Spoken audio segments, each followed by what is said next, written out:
All right, we should be live now. Let's just let me double check on the YouTube to make sure that our data is streaming through.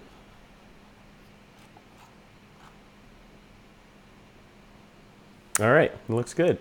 All right, we are live on YouTube. All right, folks, everyone in the chat room, thank you for joining us. We're just running a couple minutes late. We're just swatting some gremlins on this side, but most of them are dead, though they may reappear throughout the show. So be forewarned. Probably. Be forewarned. All right, so we're going to start the show now, guys. So stand by. I'll just leave a couple of minutes of blank space, and then, because we record these shows basically for the edit for the podcast. So stand by, and here we go. On this episode of TWiP, it's all about Fuji and Canon. And Canon has gone full frame mirrorless. All right, welcome back to another episode of This Week in Photo. I'm your host, Frederick Van Johnson. Joining me today on the show are two lucky gentlemen. I've got my friend, Mr. Jeff Cable here, and also Stephen Scharf. And we're going to have both of them kind of introduce themselves. I'm going to start with Stephen. Stephen, you are one of our TWiP Pro members, but you happen to have a mountain of knowledge around Fuji and, well, lots of stuff. Motorsports, Fuji, DNA, all that kind of stuff. So give us the 30-second Stephen Scharf elevator pitch so we can kind of get an idea of who you are. Sure. Thanks, Frederick. My name's Stephen Scharf, and I'm a longtime photographer. Currently a motorsports photojournalist for Sonoma Raceway, and I just retired last December as a molecular biologist and quality professional in biotech, and have since become very active on Frederick's TWiP Pro network, thanks to Frederick's leadership. Awesome. Well, thank you for coming on. And I know you're saying leadership tongue in cheek, right? So it's like Lord of the Flies kind of leadership. And also the show is my friend Jeff Cable. Jeff, I've known you for many, many years. You are literally the Olympic shooter. You traveled to the Olympics and have shot it more times than I can remember, and you are a in the front lines normal day-to-day shooter as well. Tell us a little bit about Jeff Cable. I am not a molecular biologist. That was pretty impressive. I'm like, how do I follow that? Let's see. I've shot the last 6 Olympics for Team USA. I am a full-time photographer. Actually, also spent many years not doing photography, but in the corporate world, as you know, when I met you when we were both about 20. Yeah, I was 15. I was 15. And yeah, yeah. So I do the Olympics. I also shoot a lot of events here in the Bay Area. I teach workshops. Just spent 5 weeks in Africa and another 10 days in Costa Rica. So a little bit of everything. I'm one of those weird photographers that doesn't really specialize in one thing and just loves photography in general. So I love it. And I write the blog. So the blog is my weekly passion as well. Yeah. Where's your blog at? Just so people know. Just blog.jeffcable.com. Blog.jeffcable.com. And wrote a blog this morning all about the topic we're about to speak about. Great. Awesome. Cool. Well, let's dive into that topic that we're about to speak about. And there's 2 main topics that I want to cover. The first topic, obviously, well, they're both equally important, I think. But the first one I want to cover is Fuji. So I want to jump over to you, Stephen, and talk a little bit about that. So Fuji, we talk a lot about Fuji. In fact, we did a show a couple of weeks ago where we were talking about that whole Fuji look. And is that a thing, right? The Fuji look and the Leica look and all that stuff. Are those real things or are they imagined? Turns out it may be a little bit of both, but what I've sort of discerned over the past couple of months or year or so is that people that love Fuji. And that includes folks like you, Stephen, my friend Valerie Jardin, and the list goes on and on. Zach Arias, all these people love Fuji. So, and now Fuji has come out with yet another baby. So, Stephen, you've done some research on this camera. Give us a little update about what Fuji has released and why it might be important to us, and then we'll kind of dive into some discussion about it. That sounds great. So Fuji just announced yesterday about 10 p.m. Pacific time the new X-T3 mirrorless APS-C camera, and It's very similar in design. It's almost identical to the previous model XT2, which is a retro-inspired camera. It looks like an old-fashioned SLR with analog controls on the camera for shutter speed and ISO and exposure compensation, and aperture rings on the lenses. So very much like the film cameras of old. And I would say that that's one of the reasons why Fuji has such a passionate group of followers is that a lot of folks like myself and Val and yourself, Frederick, and I'm sure Jeff as well, started out on film cameras, and they all had analog controls, and that appeals, I think, to a lot of folks. Kind of takes them back to their days when they started photography, and there's a lot of appeal in kind of that tactile analog way of controlling, a simple, clear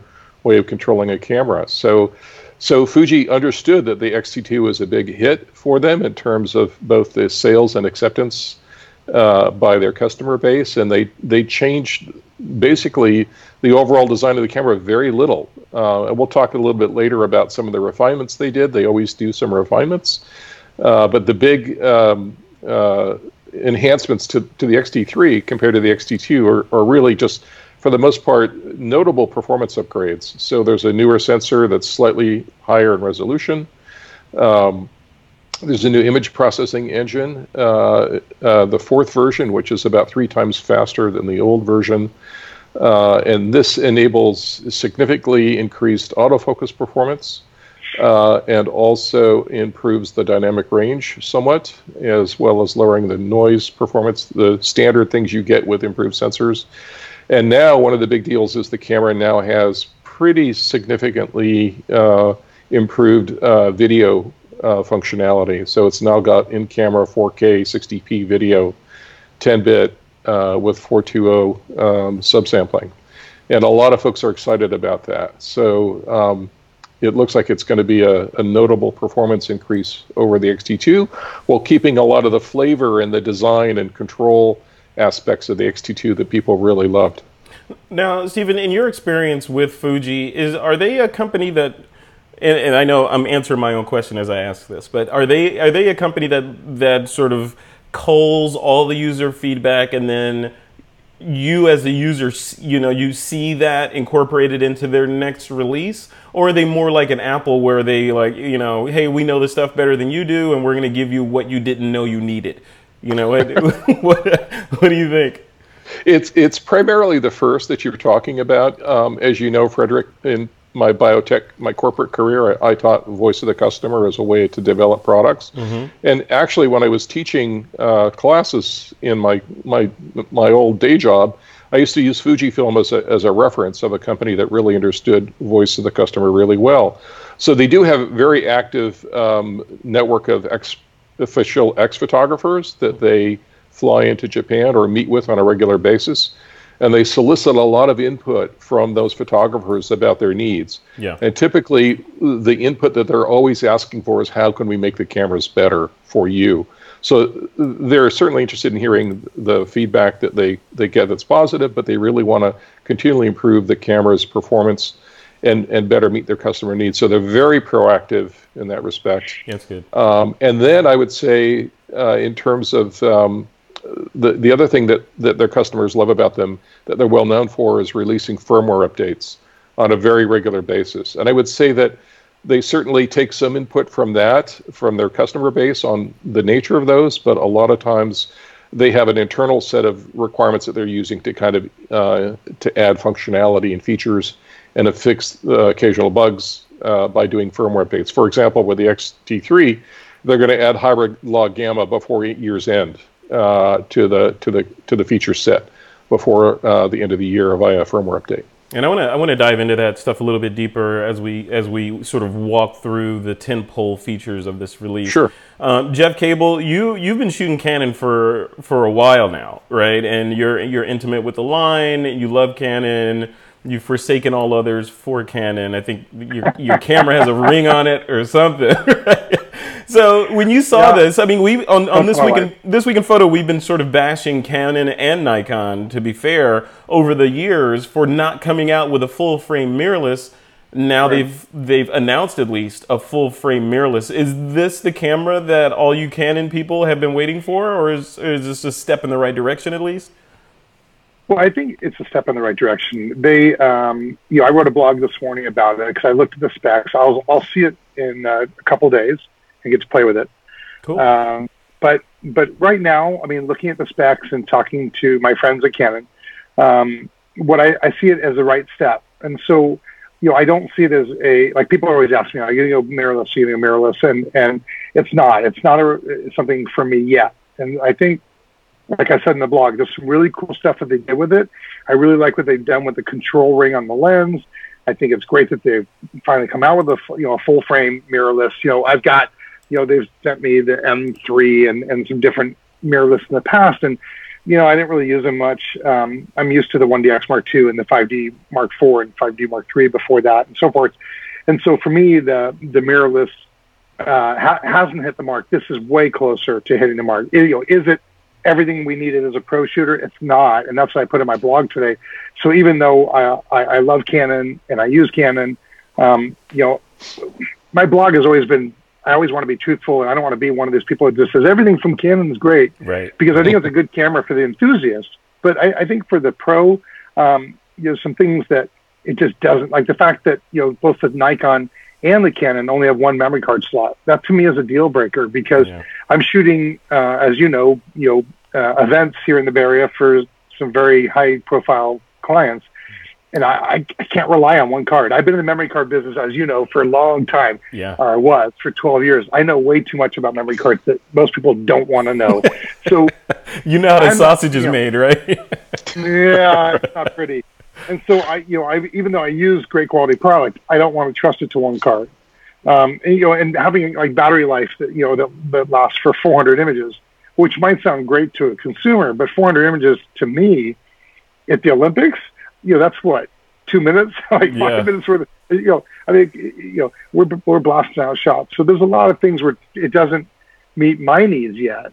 But I'm happy, because I think what it sets is it sets a tone that Canon's listening, and that hopefully, before the Summer Olympics in Tokyo, they'll have come out with something that hopefully addresses all these and hits the pro market. And that's what I want to talk about a little bit before. That's part of the discussion that I want to hit, and it's around is the release of this camera, because the Fuji camera, the X-T3, and this camera are worlds apart. In a lot of ways, they both do similar things. Obviously, record images, but in terms of their customer base and the target market, probably maybe some overlap, but different. So Jeff, I wanted to continue with you on your side. So I wanted you to give us the sort of the rundown for the Canon people that are watching, and they're like, what is it about this camera that makes it special and should make me want to consider buying one, or side grading or upgrading to one? What are the tentpole sort of marketing flyer features? Well, and I don't want to go by their marketing, right? Sure. I mean, because that's just drinking the Kool-Aid. I think their marketing will do what they're going to do. To me, the big thing is it uses the same sensors as a 5D Mark IV. That's pretty impressive, because it's a great camera. I use it all the time, and I love that. Well, something I've wanted from Canon for a long time is the focal point, unlimited focal points across the frame. Mm-hmm. So, having the 5,000 focal points is really cool, because I'd love to be able to move that dot wherever I want. I don't want to be constricted to a grid. I want to just be able to move the dot and focus wherever I want. And I think that's cool. I've not tried it yet, and I don't know if that works with AI servo. And I was like, for the Olympics type shooting, where I need follow focus to be very accurate and very fast, I've yet to try that. So that'll be interesting. Yeah. Clearly the smaller size and weight is really important. I mean, it's, for those of us who do travel to Africa, twice a year, and Costa Rica 2 or 3 times a year, it'd be nice to have less gear to take, or at least lighter weight. So that's kind of cool. Yeah. As I mentioned, the control ring, the way that they've kind of done some cool customization on that control ring that you can have on the lens, or even on the lens adapter, is interesting, that you can customize it to be whatever you want. I think that's pretty neat. The lighter weight lenses, until I try them, sound great in spec, but again, it means rebuying lenses, which most of us don't want to do. But I think, overall, and of course, the ability to shoot silently, for your shooting, it won't really matter if you're shooting in motorsports, but, where it's so dang loud. But for shooting, golf, or shooting inside of temples or churches is really important. So those are the good parts. Yeah. And I, in the flip side, and I think for the prosumer or the enthusiast, it could be a very good choice. So I'm not, bashing it on the blog. I'm just saying, like, for me personally, it's not going to work yet. Yeah. But I think that there's a lot of really interesting things they've done. And again, I think this is the scratching the surface, and I think that Canon will address the pro market. That's what I wanted to talk about, because I've heard that before. That people would say, yeah, they're scratching the surface, or this is a good first effort.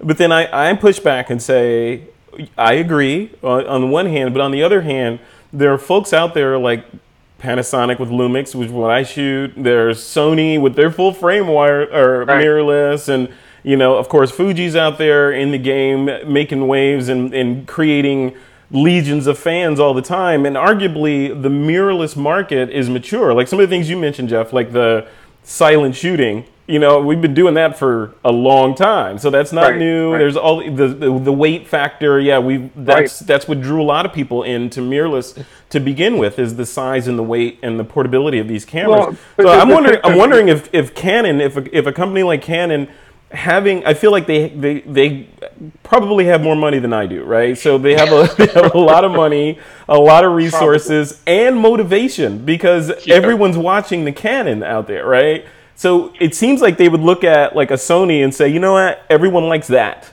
Let's do that, but put our spin on it, or something like that. Do you agree, or am I off base here? I do agree, and I do agree with you, and I think that that's where they're going. I like you.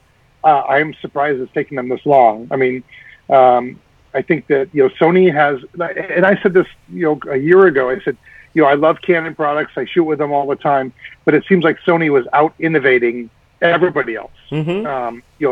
I mean, sometimes to the detriment. I mean, they come out with new cameras like every 2 days, 3 days. It's like 10 minutes. Like their cycle is ridiculous, but which creates some buyer remorse issues. If I was, you hate to buy a camera and then have 3 more come out next week. So maybe a little too fast, but they are innovating. And like the A9, I think is if you look at the A9 on specs, it is incredible. I went and played with the A9, and I was less than, it brought me back down to reality. I think that the feel of the camera, the menu system, the quality of the screen, if you will, and you're looking through the eyepiece, a lot of it left something to be desired.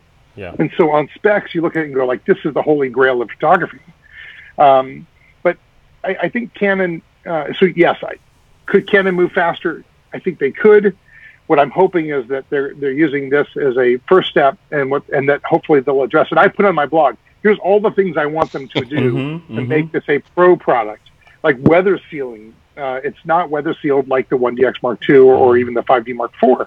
And when you go into the rainforest and shooting, you need to have some weather sealing. So I put my wish list in: 2 memory card slots, more than 8 frames a second, all these things, better battery life, or at least 2 batteries or something to address that. Jeff, you're describing a different camera completely, right? So you're just saying, I am. I don't want that one. Make me one that does. Make me a pro version of that non-weather sealed version. One memory card slot thing that you made. Make me a pro version of that, and then we'll talk, right? And I am saying that. I mean, I'm saying, this is a good camera. I think it's a good first step for Canon in the prosumer market. Yeah. But for the pro market, and I'll say this even for the A9, so they have some of the same issues. Like, I mean, battery life is not near enough. I mean, I generally shoot thousands of images on a battery, so I'm not used to shooting 400. So and of course, when you make a camera that small, you can't have a giant battery, right? Right. And so, I'm used to this, and of course, this is the size of a mirrorless camera. Let the record show, for those that are listening to the audio version, that Jeff pulled out his Canon. What is that? EOS what? The 1DX Mark II. The 1DX Mark II, also known as a Sherman tank with a car battery in it. It is. And the thing is, I can beat the living daylights out of this camera, and I've actually fallen off a waterfall and dropped the thing, and it is a Sherman tank. Yeah. But so, and some would argue you can't have it all. And so, the list that I put on my blog of what I'd like to see is maybe a little bit pie in the sky, but at the same time, some of those are absolutely critical, like having 2 memory card slots and having a little bit better battery life. All right. And so I think that, but again, I think they're getting there. Could they move faster? Yes. Could they You know, and I think what Nikon's doing is the same thing. I think both Nikon and Canon are playing catch up for sure. Yeah. Well, and that's the thing. That's a good segue. And Stephen, you're not off the hook yet. I still have some questions for you on this Fuji side of things. Completely different tangent on that side. But Jeff, on the you mentioned that Canon and Nikon aren't off the hook in terms of coming out with this camera. Along those lines, looking at Sony and the lead that Sony has and the fans that they're making, I'm seeing two things, and not that I'm some authority, but what I see from my little consumer perch is with Nikon and Canon finally making movement, people are either, it seems like people that I talk to are either saying, you know what, I'm gonna sit tight and keep my lenses now. I'm not gonna buy any other systems like Sony because these guys aren't asleep. They're actually doing something. Right. But on the other hand, I'm seeing a lot of used Sony gear show up online. Like our friend, Troy Miller on the show has put his stuff up online and has bought 2 of the Nikon cameras, mirrorless, the Nikon Z cameras. He's purchased 2 of them. So to make a long question shorter, is it too late for a company like Canon to be entering this space? Do the other guys have a big lead? No, I think, going back to what you said before about, they've got a little bit more money than you do. And I haven't seen your bank account. Give me your password later. Trust me, Canon and Nikon still have, the marketing power and the money behind them to come back and address this. And I think, if you look at history, even when someone else does innovate, like Sony has done, Canon and Nikon can come back and eat Sony's lunch, or at least make an attempt at that. So I think that I don't think they're out of the game by any stretch. And I think that this, at least the one thing I like about Nikon's announcement and Canon's announcement, is they're saying, we're not going to let Sony continue this. Mm-hmm. We're going to join this race. And that's what I put in the blog. Like, they're in the race. Yeah. Are they winning the race? No, they're not winning the race. But now what they're saying is, look, we're putting the car in the race. We're going to fine tune this engine, and we're going to win the race eventually. And I think that there's a chance of that. Yeah. So I think it makes people at least think twice about, do I jump to Sony or not, or do I, switch cameras? And switching cameras is not for the faint of heart, because selling your gear that you're used to can be a pain in the butt and cost you a lot of money. Yeah. And switching menu systems and all that, which arguably, looking at the EOS R, it's a very different menu system than what I'm used to, which is something I didn't put in the blog, but something I just thought about just now, which is, man, that's a big change. Yeah. And as a photographer, you have to be intimately knowledgeable of your camera, because when Phelps is swimming in the pool, you can't tell him to stop and wait, right? Yeah. Let me dig and find this menu item that I was looking for, right? Yeah. Frederick, can I add just a comment to what Jeff is saying? Yes, please, go ahead. So Jeff, you should know, I've been doing professionally credited motorsports for 15 years now. And until 2016, I shot with a Canon 1D series body that whole time. And L lenses, and that system is, superbly designed to do what it does really well. It's extremely rugged. But for me, I think that where the Canon has appeal, and I think you spoke to this in some manner, is that it's not just about specs and throwing everything in the kitchen sink. It's about things like durability, build quality, and for me, it's handling. And when I shot with an A9, I'll be honest with you, my fingers were seriously pinched between the lens barrel and the grip. Exactly. The mechanical shutter was very noisy and clunky and loud. I wasn't crazy about the EVF. And so for me, if I'm like you, and I'm a photojournalist and I'm working day in and day out covering a lot of sports, the durability and the handling of the camera are kind of top requirements for me. Yeah. And, I think what I like from a review that I saw of the EOS R is that the ergos are really good on the camera. And that means that it's, photographers that adopt that camera will have a slightly larger body. They'll be able to actually use the lenses that they have. The EOS line of lenses are superb. There's no denying. And they'll be able to get on with, use cases where that camera will be a fit. And they'll be able to actually use the camera in the real world, which I think is an important consideration. Yeah.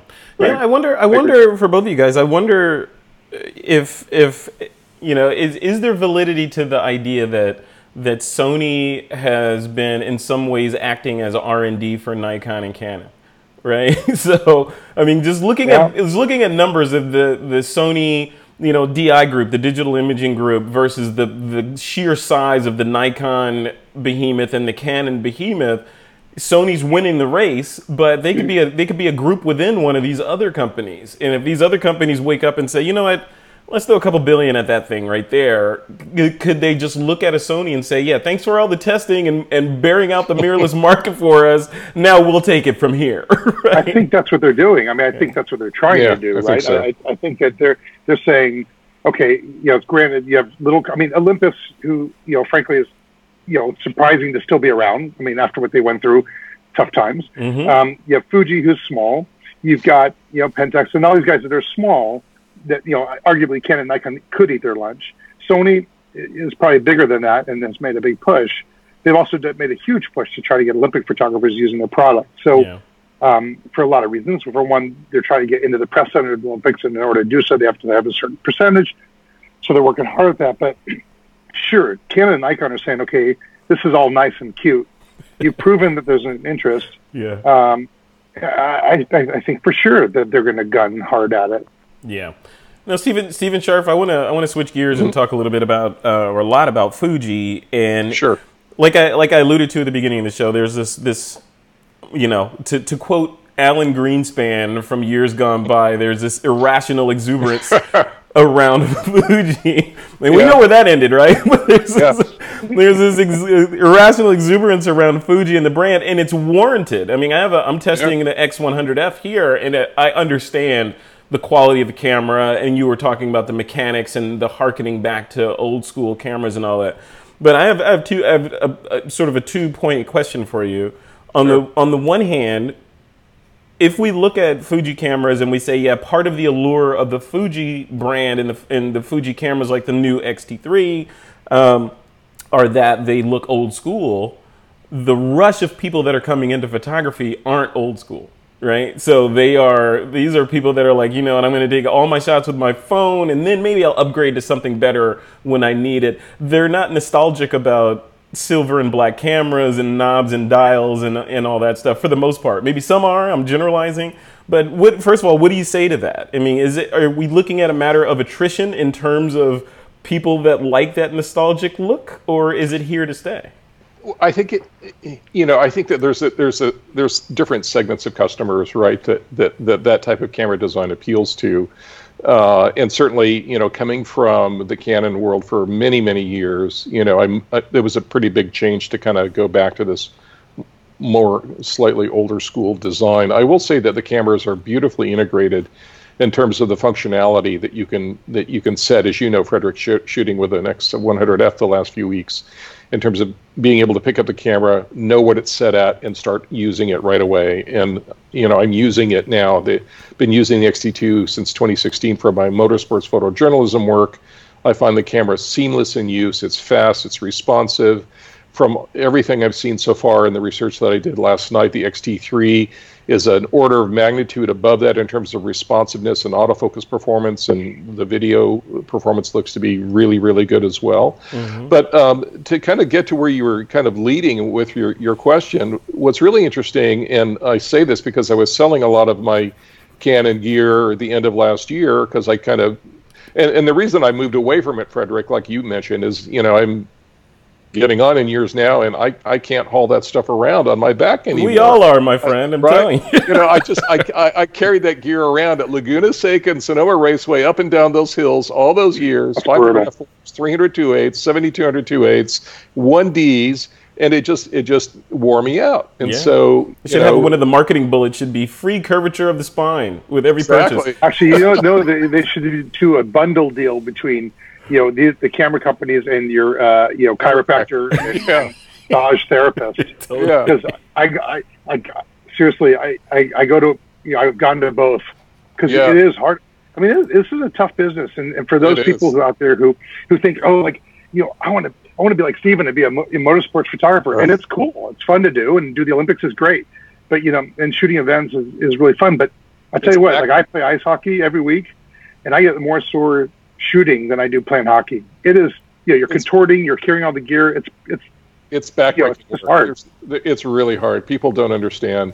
But where I wanted to answer Frederick's question, is this kind of a passing phase, for maybe certain age group of or demographic of folks where the retro appeals. Yeah, I would say or less of the passing phase, more of the end of an era, as new people come in and they're less romanticized by the old school controls. I don't think that that's true. Now, here's why I'll say that. When I was selling my Canon gear the end of last year, because I moved into the X system with Fuji, I had a lot of kids coming up that were shooting Fuji film cameras, and they were really as passionate as the folks kind of my generation, or maybe Gen X folks that also like those cameras. Certainly here in the Bay Area, they've got great mind share and presence, and I saw a lot of kids in their early 20s that I think love the appeal of the design for the same reason that these kids also love tangible prints of photographs. Mm-hmm. So I think that there's a real sensibility of this is why the Instax line is so successful, why they like tangible prints. This is why we're seeing some of these kids shooting film these days and making prints. Yeah. And so it appeals to them as well. So I think that there's certainly a market segment for whom this design, maybe regardless of age, is really appealing.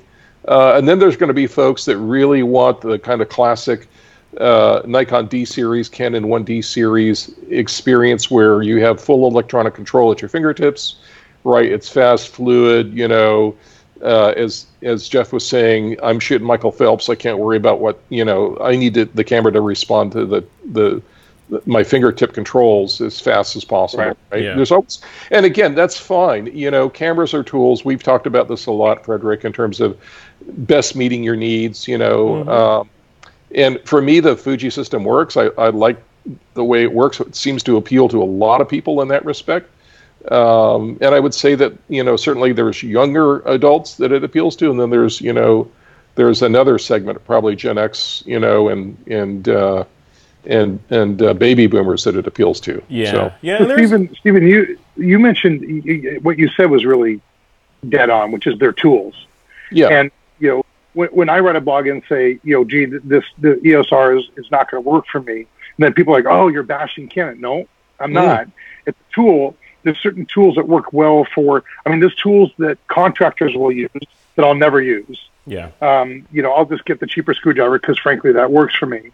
And so there's different tools for different levels of those people who are using them. Absolutely. And and I think I know people who have the Canon 1DX Mark II and don't really know how to use it. And they have it because they can afford it. Mm-hmm. But it would be like me buying an amazing saw, and I'm not very handy at the house. I try to make money in photography to pay someone else who knows how to do this stuff. Yeah. I don't know. So for me to go out and buy a really good microphone to use, and a damn thing doesn't work today, right? Yeah. Like, times just having the best tool doesn't always work for me. So I'm reverting back to the AirPod. So but it is a tool, and people get enamored with it. And a lot of people love to drop their paychecks at B&H, and we all do this. But the fact of the matter is, it's a tool, and every tool is different for every use. And so, what Stephen's using and Frederick, what you're using is different from what I'm using, but it doesn't make any of them bad. Right. Absolutely not. And I want to just expand and finish your thought off, Jeff, because when I started shooting with Fujifilm, it was originally with the X Pro 1, that had fairly slow autofocus, and then the XT1. And I was telling Frederick, last week or a couple weeks ago at F64 Live that, I couldn't use the XT1 for my trackside racing action work. It simply did not have the autofocus performance.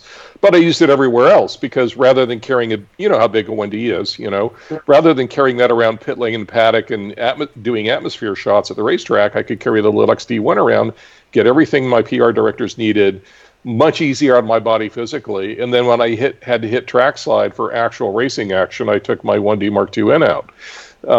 Because the XT1 at the time couldn't do the job, and things are advancing now. It looks like with the XT3, it's even more than the XT2 and XH1, which are considerable cameras in their own right. Yeah. And that brings up a really good point, and that's the idea of we as photographers tend to think or a lot of us, not all of us, tend to think in ORs, right? And I've said this on the show before, where it's, I got to have this camera or that camera, I have to have this piece of software or that piece of software, this computer or that computer.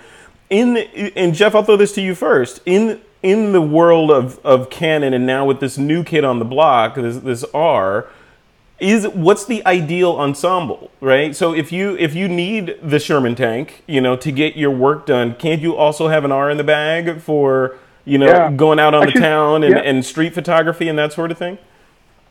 Yeah, that's a great question, and I even do this today with the 1D versus the 5D. Mm-hmm. I mean, as Stephen mentioned, the 1D is a tank and it's heavy when you're carrying that all over the place. So one of the things I'll do when I'm, I just went up for 3 days with the family just to hang out. I got done shooting, drove up to Sacramento to see the family, going to a little party, and I brought a camera. Never actually used it, but I brought one. I brought a 5D. Why am I going to bring a 1DX if I don't? I'm not going to be shooting at 14 frames a second. Any of my family, because none of them warrant that. Just to be clear, but I mean, no one needs to be photographed at 14 frames a second unless you're doing sports or whatever. So, so I bring a smaller camera. Yes, could I take an EOS R with me with the converter and take or maybe with a 24 to 105? Absolutely.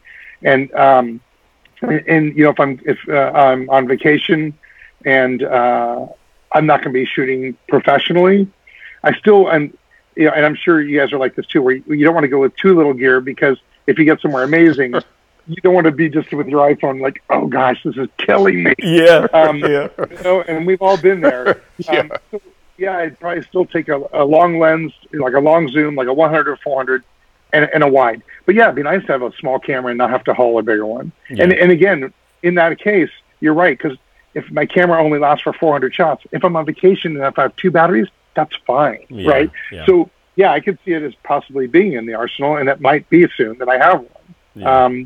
Because again, I haven't picked it up and played with it yet. So I know that for the Olympics, there's not a chance that would ever be in there. Although, I guess to Stephen's point, for shooting the press shots in the press room, I could maybe. So maybe even that's an overstatement. But I think in general, I'm still looking for more from them with it. But yeah, it could be an arsenal for sure. Yeah. And Stephen, what about you? So now with this new addition to the Fuji family, how does that shift your ideal of what the ideal Fuji kit would be? It's an X-T3 and something else, or what do you think? So it's a really good question. Of course, I've been asking myself this the last year or so since this was, camera was released. And right now I have an X-T2 and an XH1. And they're both, very capable cameras still. I think I'm probably going to wait on the X-T3 and not buy that camera right now. What? Well, here's why. That's heresy. Come on. Well, you're a photographer. You have endless income. That's right. So just to put this in perspective, and I'll finish this thought in just a sec, but I shot with a 1D series body for 13 years, and the same body for a 1D Mark II or 2N for 11 years. And that camera served me well. So I'm not the kind of guy that normally kind of blows through bodies frequently, although I would certainly have more so with the Fujis. But the XH1 is really a really, really good camera. And it's built like a 1D. I wrote a blog article about this on my blog, that it's really, what Fuji's done is modeled its lines very similarly after Canon's, where the XT series is very much like a 5D class of camera, and the XH1 is very much like a 1D series of camera. And having used both types of cameras extensively, I think that's a pretty good description of the purpose of the use case for those cameras. Mm-hmm. So what I'm really interested in is potentially the XH2, because I see the XH1 as very much a tough, reliable, durable workhorse camera. I like the top sub monitor on the top when I'm using it in a professional context.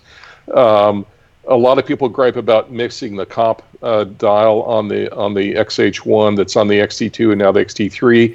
I'll tell you, I was shooting a shoot at the racetrack, and I was bumping the comp dial all day long, and my exposures were off because I was hitting it, getting in out of a little Kawasaki mule running around the racetrack. Yeah. And so I think for me, what I'm really excited about is when the XH2 hits the market. That's probably going to be when I'm going to switch out, and it will have all the features and functionality of the XT3, but it'll have the build quality and the camera frame of an XH1, which is kind of like 1D class build quality. Yeah. So it's going to be reliable and durable. And I think Jeff can agree with me that our probably top 3 requirements for, you know, a professional use case are durability, reliability, shutter life, and battery life. Those are probably our, you know, top 4 requirements. Yeah, and of course, image quality. Yeah, image quality, of course. You know that, but that kind of, you get that everywhere nowadays, right? That's kind of a that's true. Yeah. You know, but when you guys think about that, though, I'm sorry, Jeff. When you guys think about the like all the specs and the hardware that Stephen's talking about, and Jeff, your requirements, shooting the Olympics and events and all that stuff. When and this is a question that I posed to the Nikon guys too, right after the Z announcement. When is the era of the DSLR ending? Or is it ending? Is it? And this is a pointed question. I'm very serious. Is mirrorless going? I mean, all arrows point to mirrorless being the technology of the future in terms of imaging and image making. Is that the truth? Because I'm hearing no, because there are certain things where DSLRs excel at, and those things aren't necessarily going away. And I don't know if they're solvable. Jeff, I'll let you take it first. What do you think? Is the DSLR dead, or is it just? I don't. It's not dead. Then again, you know, if you talk to Eastman Kodak, you know, 15, 20 years ago, they're like, film's not dead. I'm like, it's dead. I mean, you know, so we have to be careful here. DSLRs are not dead today, for sure. You know, for the same reason that I said today on the blog, I'm not switching to mirrorless yet because my DSLRs do something that it doesn't. Yeah. Now, with that said, do I think that mirrorless is the future? I actually do think that what we're using today, I mean, if you think about the shutter and the camera, it hasn't changed in bazillion years, right? So it is time for them, because of the way technology has evolved and the cameras have not, it is time to take a fresh look. And I think that's where we're going. And I think, you know, if you know, I've told people a story in the past where they tried to create a machine to pick tomatoes in the old days over and over, and could not make the machine to pick tomatoes without squishing them, until someone just said, well, let's just redesign the tomato, right? So they rehybrided the tomato to pick it green with thick skin. They taste like crap, but whatever. But the point is, they took a different look at it. And I think that's what's happening right now with cameras, is they're finally saying, okay, the DSLR has done really well. As Stephen said, it worked for him for, you know, many, many years on the track. Yeah. So now the question is, how do you take the old school and move it to more? And I think that's what Sony has kind of done. Is Sony has woken everybody up to say mirrorless is real. It can do things that the shuttered cameras cannot do. And now I think this is why I'm saying, I think Canon and Nikon now will take what they have in their knowledge and say, we're going to take that knowledge, add it into the mirrorless space, and we're going to create a real pro. And this is what I'm hoping for, is that, you know, in the next year to 18 months before the Tokyo Olympics, the Canon goes, guess what? Everything you asked for in the blog, here it is. Yeah. You know, it is the holy grail of mirrorless, which has all of these things built in. And I think that whether it's Tokyo Olympics or Beijing Winter Olympics, whatever, it's coming. I do believe it's coming. Yeah, Stephen, what about you? Is the DSLR gone? I would say that there is a large enough installed base of professional DSLR users like Jeff. You know, I've been watching the U.S. Open the last 10 days or so, right? And pretty much every camera in there is either a Canon or a Nikon professional D series or 1D series body, for good reason. For me, I would say that with the advent of the X-T2, my needs for a DSLR, and I pushed the systems pretty hard, were obviated by the Fujis. So I can do everything I used to do with the DSLR with the Fuji cameras, and my back is very appreciative of that fact. And I think the X-T3 is going to raise that bar even higher. So there would be more professionals migrating. And certainly I hope with the XH2 that would be you know, an even higher level of build quality along with that extra functionality. But the bottom line is that there's a very large installed base, particularly among professionals, of Canon and Nikon users that are shooting DSLRs today. And I think what Jeff has been saying very accurately is that those cameras have to evolve as tools to meet their professional requirements before they'll fully migrate over. And I see it happening. Mm-hmm. It's just that I think that Canon and Nikon typically have longer R&D development times historically. Or prehistorically, Or prehistorically, for whatever reason, right? They certainly don't, you know, do design by rapid prototyping in a way that the way Sony does. Yeah. Right. I would say Fuji's in between. Fuji's kind of on a 2-year development cycle, right? And they put meaningful changes into their cameras that make them significantly better. From all appearances, the X-T3 is from what I've read, a pretty significant jump over the X-T2, which was a big jump over the X-T1.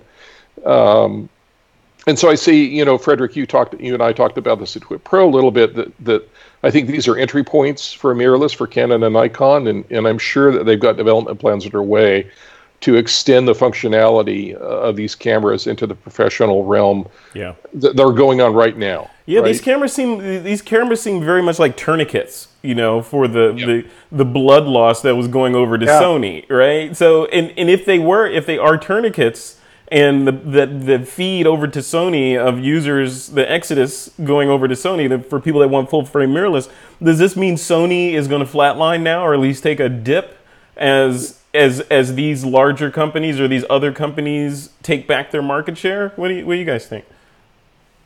Well, sorry. Go ahead, Steve. I think that they are going to definitely have an impact on the market share. The installed base of users is too large for them not to. I think one example would be folks that now want to shoot video, that can shoot video on the Canon. That adapter that they have where you can drop in the ND filter is a stroke of genius. Yeah. Right, because you only need one filter for all of your lenses now, rather than having to buy different sized filters for all of your EOS lenses. Imagine that. Right? Put it in the back and not in the front. Imagine that. Put it in the back and not in the front. It was really a stroke of genius. It was really smart on their part to do that. And so now you've got guys that can shoot 4K 10-bit video on the EOS R and use their entire portfolio of EOS lenses for those applications. And so I would say that I would predict that 2 to 3 years out from now, that Sony's market share is going to be take a double-digit hit from Canon and Nikon. Yeah.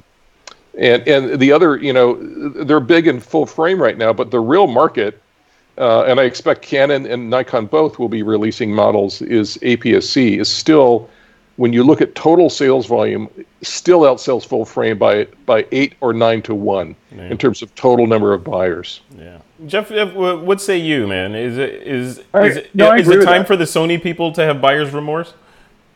No, I mean, again, they're tools, and if the tools work for them, that's great. I don't think there's remorse in having a good camera. I mean, and I've said that the Sonys are fine cameras. I mean, it's been the Canon, Nikon. As I always tell people always ask me, which one's better? Well, I've been using Canon in my life. I work with the people at Canon and know them well. But, if you ask the BMW driver which one's better, BMW or Mercedes, he's going to say BMW. Yes, the Mercedes driver, he's going to say Mercedes. But the fact of the matter is, they're all good cameras. Like Stephen said, I think that there will be a hit to Sony's market share. I don't know if these cameras, specifically the Z from Nikon and the R from Canon, are going to be, the killers necessarily, but I think what it does is I think it plants a stake and says they're coming, right? And so don't, if you've got lenses, don't jettison your lenses yet. And if you like the Canon user interface or the Nikon user interface, and you don't want to jump to something else, I think that it's the message that's the important thing more than the camera itself. Yeah, really. Yeah. But yes, I think Sony should be worried. Because they've had a little bit of time to get cocky and go, hey, look what we've done. And I think people are starting to like, here it comes. And they had to know it was coming because Canon and Nikon are not going to rest on their laurels. And so it's going to be really interesting over the next 2 to 4 years to see what does Canon, what does Nikon, what do those two companies do to. Yeah, and I don't even feel like that this is not going to take that long. I mean, we're not even at Photo Plus Expo yet, we're seeing all this craziness happen in the space. What happens when everyone else comes out with something or nothing? Whether people come out with something or nothing will still be telling for the industry. The whole thing is really interesting. Hey, I want to remind the folks that are watching live to give us a thumbs up. Even if you're not watching live, give the video a thumbs up. That helps us get noticed on YouTube. And also, if you are watching live and you're in the chat room, throw a question or two in there for the guys if you want us to answer them. And we'll get those to them right after this next segment, which is going to be the picks of the week. So I want to get... No, go for it. Go for it, Steve. I just want to finish up Jeff's thought. I would predict, I'll go out on a limb and predict that you will see a big push for a much more professionally designed mirrorless body, both from Nikon and Canon, for the 2020 Olympics. That's where I think they're going to reveal those cameras and make a big push into mirrorless. And I would expect that's about the right amount of time they would need to do their R&D and their product development. You can bet that development's going on now. You can bet that that's on their radar. And I would expect that we would see those 1D and D series mirrorless equivalents make their debut at the 2020 Olympics. Yeah, exactly. And we should also say that, even though I work closely with Canon, Canon has not said to me in any shape or form, here's what we're doing. So it's not like I'm telling trade secrets. I am guessing as much as anybody else, but I do know, I think, and Stephen knows, and that the Olympics, at least for Canon and Nikon, has always been, that's when they dropped the D3, the D4, the D5. It's when Canon has made their changes on the professional side. So absolutely. I think that, and it's always been Summer Olympics, which is interesting. It's never really been winter. Always been the 4-year cycle based on the Summer Games. So I keep talking about 2020 in Tokyo. That's because I'm going off history. But I don't know anything, and we can just hope. Yeah, we can all see patterns, right, and then make inferences based on those patterns. Well, Jeff, I'll let you have something's coming, whether it's mirrorless or not. Something is coming from both of them, for sure. Winter is coming. No. So, Jeff, I'm going to let you get the last word on the Canon side, obviously. To the folks that are watching this and participating in the chat room, etc., in the vein of Canon finally making moves in the mirrorless space, what are some final thoughts from you on that? Like I said before, I'm just happy they're here. They're in the game. Again, in conversations with my friends at Canon that I've had over the last couple of years, been like, come on, guys, where is this full frame mirrorless? And so the fact that they made the big push in Hawaii that they did this week, again, you know how expensive that is, right? It's not just the Canon release or the camera release; it's what they're doing behind it. I think it's like, okay, good. They're in the race. Again, I wasn't expecting the replacement of the 1D, so it's kind of what I expected it to be. And in some cases, it surpassed it. I really love what they've done with the control ring and the filters and some other things. They've done some really cool stuff.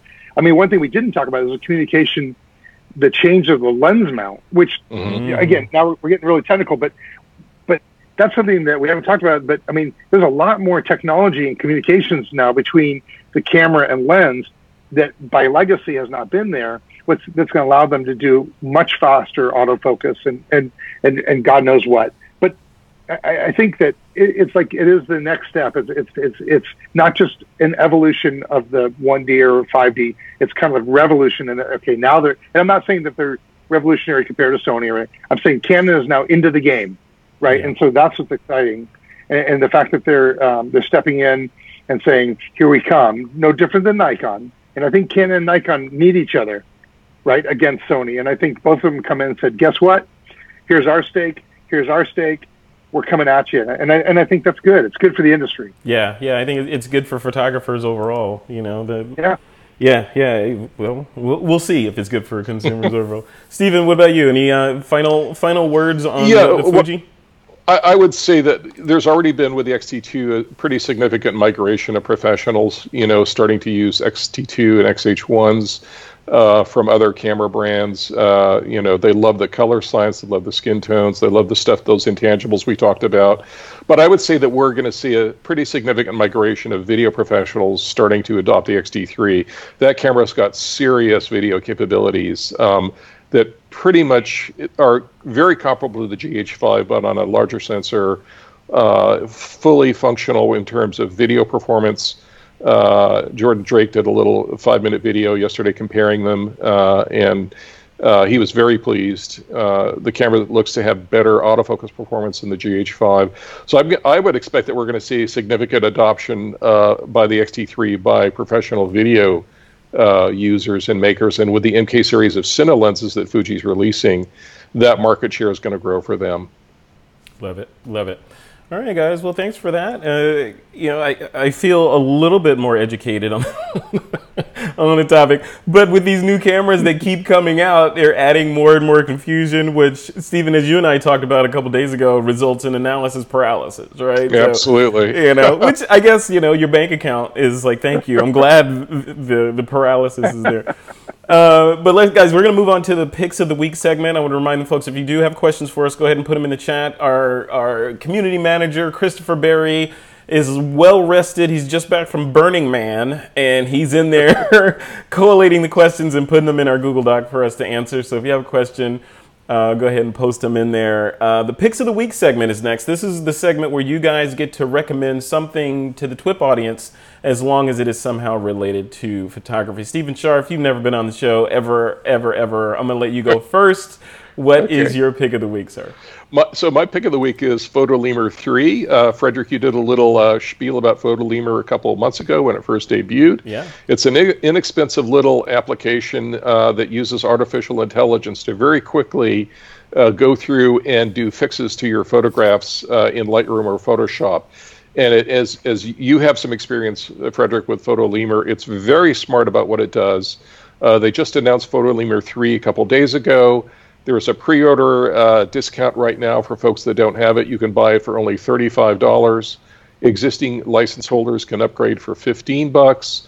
And it works seamlessly as a plug-in within Lightroom and Photoshop. And it's pretty dang sweet little way to very quickly and seamlessly improve the look of your pictures.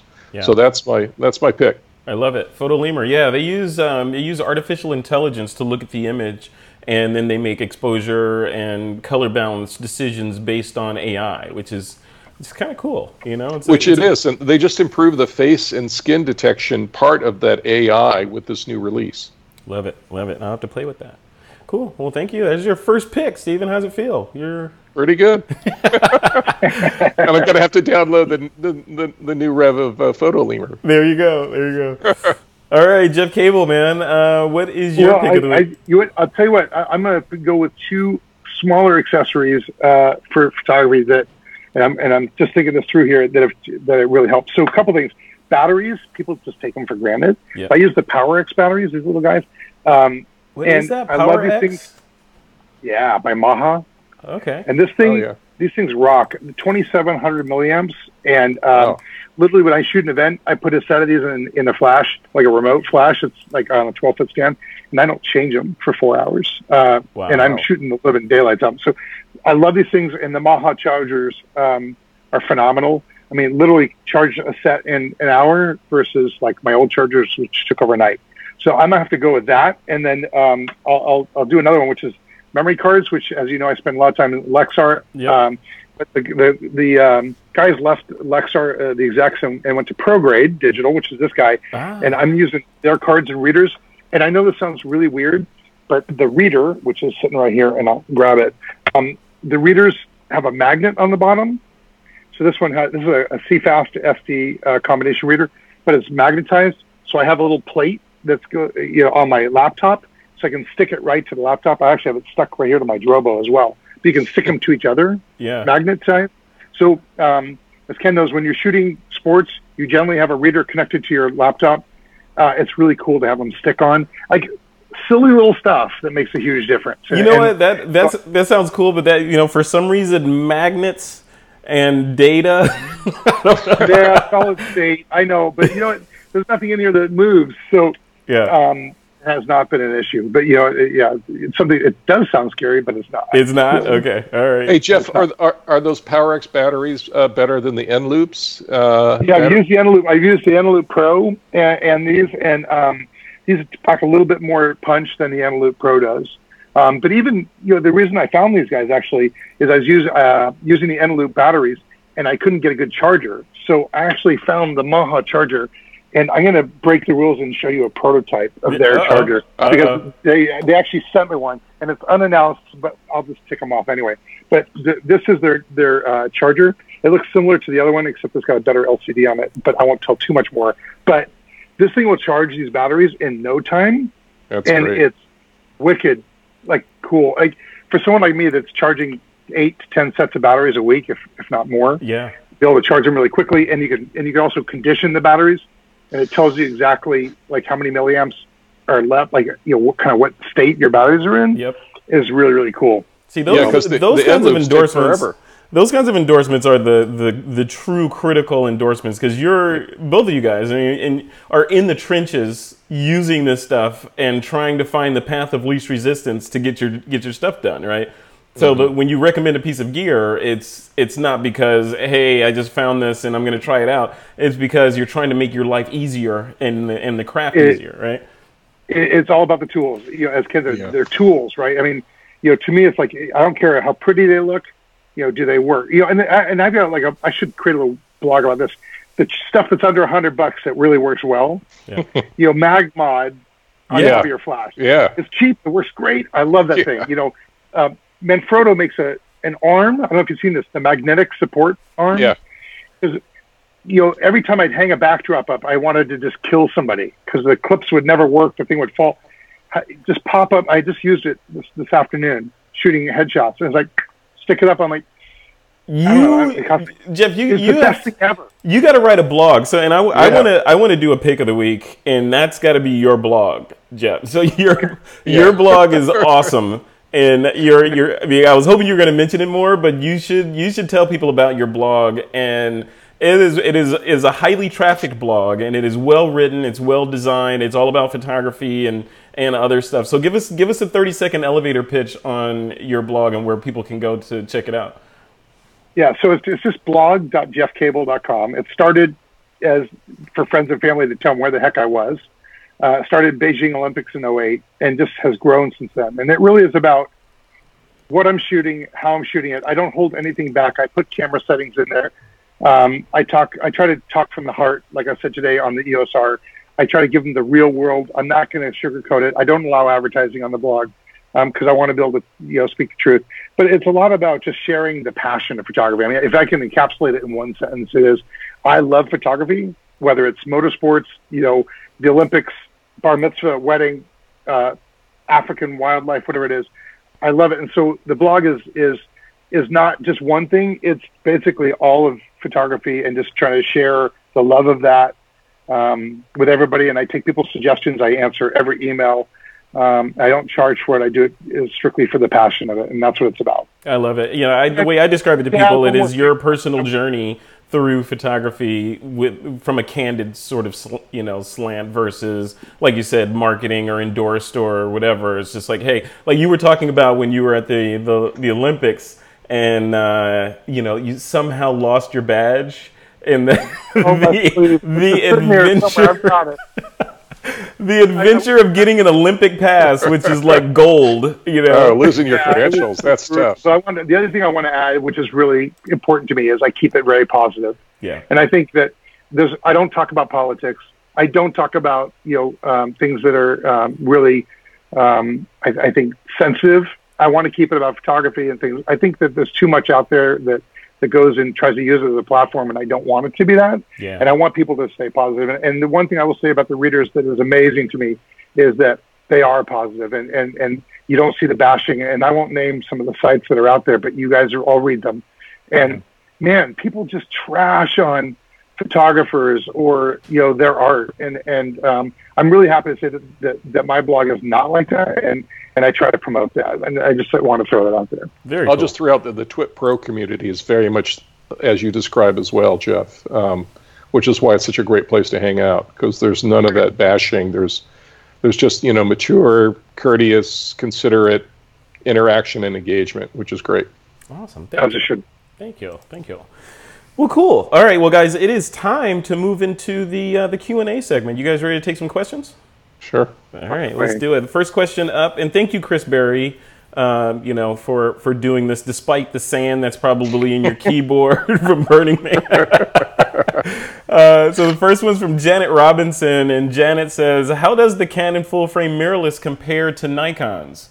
That's a loaded question because no one has held either one on this panel, so you guys can only speculate. So feel free to speculate on Canon versus Nikon full-frame. Crickets. Yeah, you can't really answer that. I mean, I don't know if we could answer it. I think to your point, and I tell people this all the time when people say, "What do you think of this lens?" And I go, "I haven't shot with it yet." And I'd rather. It's hard to answer that without, because Ken was talking about the A9 and how, as I mentioned, in spec it sounded amazing, and then he picked it up, it was like his hands weren't working well with it, and so I think it's too early to tell. I think they have a lot of similarities in that they're entering the market, they're doing things with full frame, they're doing some cool stuff with focal points and the speed of focus on it. But until you have them in your hand, I think it's just too early to say, honestly. Yeah, yeah. My advice is to rent cameras that you're interested in buying and see what works for you. Yeah. And it's kind of like what Troy Miller says, Frederick, right? You know, put all the cameras you're interested in buying up on the counter at the camera store, right? And whichever one fits your hand the best, buy that camera. You know, that's one way to do it. Yeah. Yeah. You know. All right. Cool. All right. Next question is from Janet Robinson. This is another one I think that's kind of unanswerable, but you guys take a shot at it. It says, she says, "What are your thoughts on the rumors that Panasonic is also releasing a full frame soon?" We don't know, right? Probably. Maybe. Who knows? Everybody else has. Yeah. Yeah. Who knows? Who knows? All right. So I think what it's going to do, it's going to make, full frame is, if you read the book Blue Ocean Strategy, which is about innovation, it's a really great book on innovation. The whole premise of Blue Ocean Strategy is to stay out of red oceans where there's lots of sharks and the water is bloody from sharks. And full frame has got a lot of buzz right now, justifiably. It's kind of like the area where everybody wants to be because it's kind of the ideal, intellectually speaking or theoretically speaking, sensor size. I don't fully buy into that, but regardless of that. But it's a red ocean. And with Canon and Nikon's advent into that marketplace with Sony, the ocean just got a lot redder because they're going to come hard for Sony and start to take market share. Panasonic's now getting into that red ocean as well. And so you're going to have 4 entrants minimally, all competing for the same share of the pie.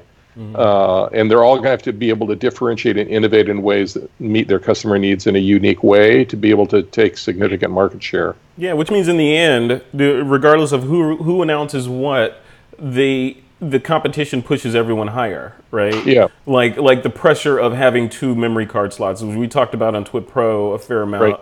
And my thoughts on that whole issue / debacle, whatever you want to talk about, however you want to position it, is that you got to start somewhere.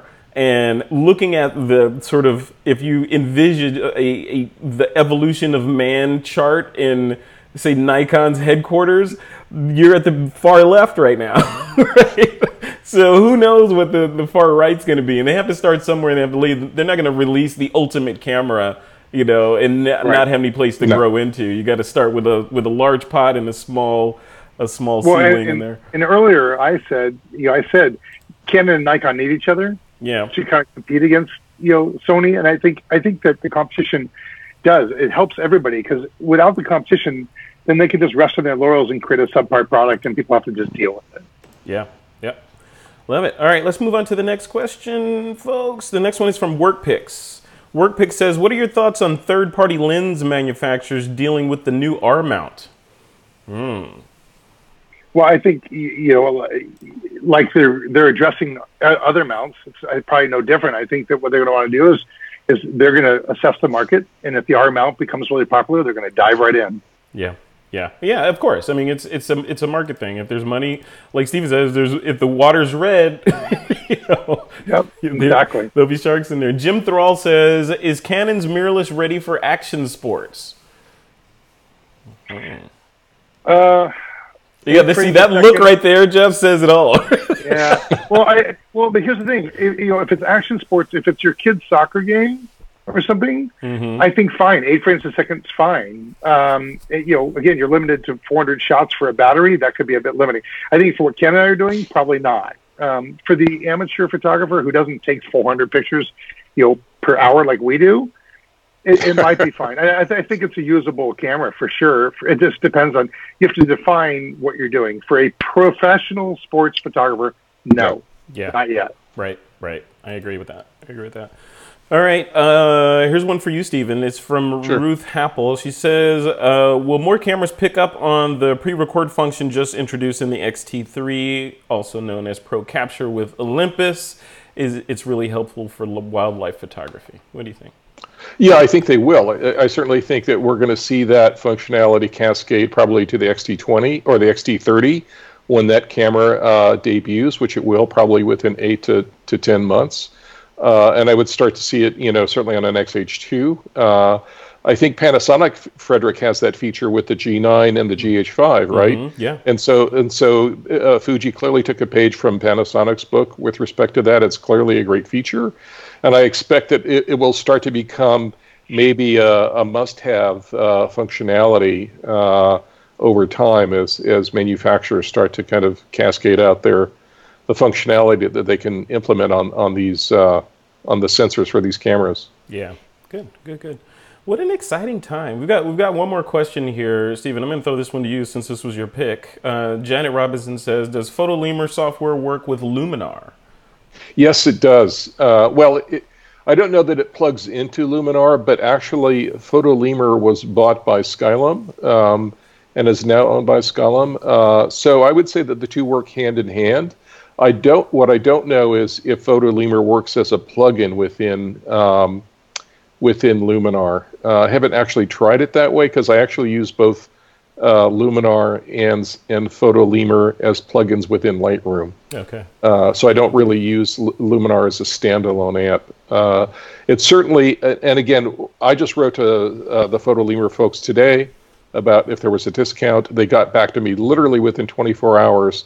So I would suggest, if you think that's a great feature, those guys who are incredibly responsive to customer input. As you know, Frederick, Scott Bourne is the vice president of development for North America for Skylum. Mm-hmm. Those guys are very open to feature requests, and they get back to you generally within a day or so if you throw in a feature request. Yep, very good. All right, guys, look at that. See how fast these episodes go? It's done, and in the can already. Jeff, we already talked about blog.jeffcable.com. So yeah, definitely folks should go over there and subscribe and check out your stuff. If they want to follow you otherwise, where should they go to stalk you? Instagram is just Jeff Cable Photography, as is Facebook. Twitter, jcable12. I don't know why. Picked it years ago. Really, most of it's just Instagram is probably the one that I tend to be active on. Well, I try to be active on all of them, but just Jeff Cable Photography. No spaces. Love it. Easy. Cool. And thank you for coming on, man. Yeah, it's a pleasure having you on. You always add value to the conversation. Well, we'll see if we can do it again next week. Absolutely. We will do it again next week. All right. And Stephen, what about you, man? If people want to follow you and see some of that fantastic motorsport stuff that you do or sure, molecular biology. If they want their DNA sequenced, where should they go? So they can reach me on Instagram at racing_the_light. My website is www.stephenscharf.com, and then my email is sgsphoto@earthlink.net. Awesome. Perfect. Well, thanks, guys. Thank you for coming on. Stephen, thanks for coming on. And thank you for being a member of the TWiP PRO community. You're fantastic in there and continue to add value every single day. So I appreciate you being in there and being so active. So well, thanks for the invite today. Appreciate it. No, absolutely. Great. Thank you. Yeah. Always good to see you. Ken, good to see you virtually. I know. I haven't seen you in years, but we've seen each other like this for several times. All right, folks that are watching, listening, subscribed, and otherwise consuming this content, remember you can keep up with all things This Week in Photo over at thisweekinphoto.com. And if you want to subscribe to this podcast, just go to thisweekinphoto.com/subscribe, and you can subscribe to us on Stitcher, on all these services. Anything you can think of, we're there. iTunes, Stitcher, what are the other ones? I don't know. I can't even think of them. But the entire list of places where you can consume media, we are present. Google Podcasts, everywhere. But please do that. If you're watching us on YouTube, you can also like and subscribe to us. I'd appreciate that so that you get notified when we release these new episodes.